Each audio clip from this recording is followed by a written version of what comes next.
stranded at sea. We hear from the 2 teen paddleboarders who spent 16 hours off the coast of Florida, grateful for the fishermen who rescued them. Thank you so much for everything you guys did. What went through their minds as they waited for help?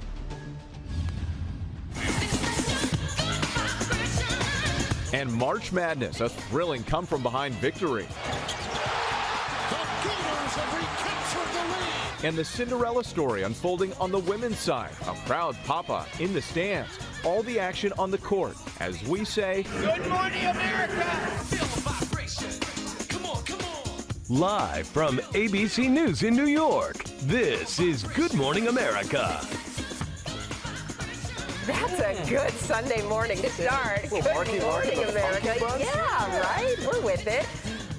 I just want to keep letting that play. It feels really good. Good vibrations. Let's take it as we start the week. We've got a very busy morning ahead as the trade war escalates this week. The latest on the president's tariff plans just ahead. Plus, it's been a weekend of the so-called Tesla takedown protests around the world. Now on day 2, calling for a Tesla boycott. Demonstrators denouncing those wide-ranging government job cuts. But we begin here with the dangerous spring storms and the new threat of tornadoes, damaging wind, and large hail from Texas to New York. Let's get right to Samara Theodore tracking the latest. Samara, good morning. Good morning. Yesterday, guys, states like Texas and Oklahoma literally rocked by these storms. Take a look. We had tennis ball size hail, Dublin, Texas. Look what this hail did to the back of this car, completely blowing out the back window. Oklahoma was privy to a lightning show in the sky.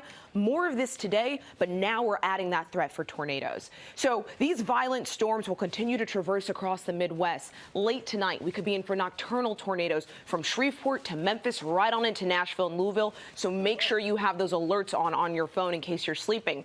Where does this line go next? It hits the I-95 corridor. So we could see some tornadoes actually developing along the southern tier of the I-95 corridor on Monday. Right during rush hour, we're seeing some of those storms hit places like D.C. and Philly. What I want to say is we are going to see some rain hitting the Carolinas tonight and tomorrow, which is what they need because of these wildfires. Janae? All right, Samara. And from there, we're going to go to those wildfires in the east. The Table Rock fire has now crossed into North Carolina, but officials say conditions are improving. ABC's Faith Abube is in Pickens, South Carolina with the very latest. Faith, good morning. We know they are hoping for some of that rain.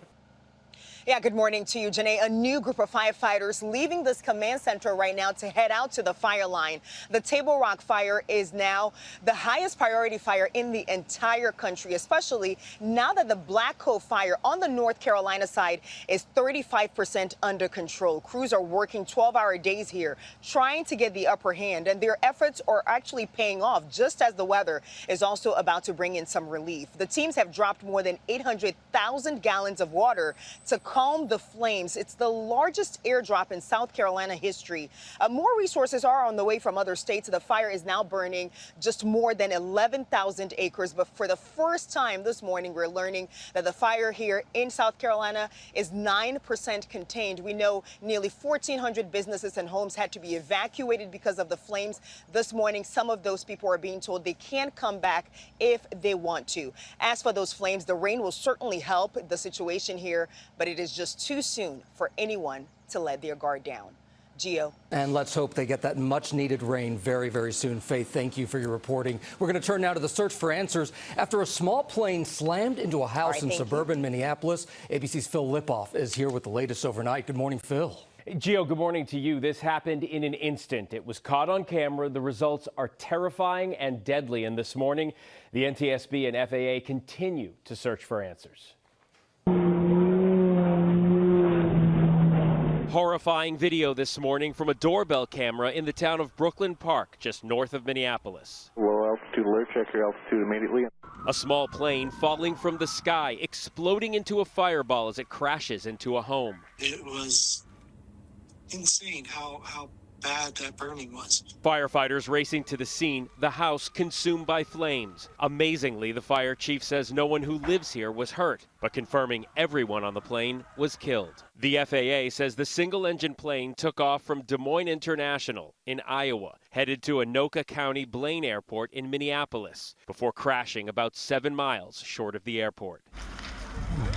This is the latest small or mid-sized plane crash in the U.S. so far this year. In Philadelphia, 7 people killed in January after a medical transport jet crashed moments after takeoff. Earlier this month in Lancaster, Pennsylvania, a plane crashing near the airport, injuring 5 people on board. Now, even with all those recent crashes, frightening as they are, experts still say statistically, air travel is the safest form of transportation here in the U.S. by far. Whit? Yeah, alarming video, though. Thank you, Philip. We appreciate it. We do turn overseas now to the catastrophic earthquake in Myanmar and Thailand. The death toll approaching 2,000, with rescue crews still searching for survivors. ABC's Britt Clennett is in Bangkok with the latest. And Britt, we can see that devastation behind you. Good morning. Good morning. Workers here are using heavy machinery now to lift debris from that big mound of rubble you can see behind me where the 34-story building collapsed. But with the critical window to find survivors is closing, with more bodies recovered, taking the death toll from this incident to 11. This morning, rescue and recovery efforts tirelessly underway in Myanmar and Thailand in the wake of that devastating earthquake that shook the region, killing more than 1,600 people and injuring thousands more. In war-torn Myanmar, volunteers hacking away at the wreckage, using jackhammers and shovels in a desperate attempt to recover any possible survivors. These striking satellite images showing the extent of the damage from the quake, bridges torn apart and buildings reduced to rubble. Power outages and buckled roads hampering recovery efforts. Here in the Thai capital of Bangkok, video capturing this apartment bridge breaking apart from the force of the quake.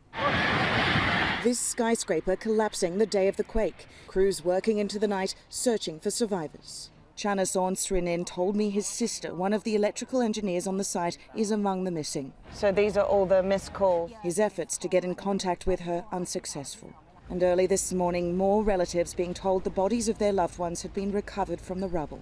The 7.7 magnitude earthquake, one of the worst to hit Southeast Asia in the past 100 years. Amid Myanmar's ongoing civil war, the country's resistance movement announcing a partial ceasefire to help facilitate relief efforts. A UN official saying the military junta there is continuing to bomb parts of the country.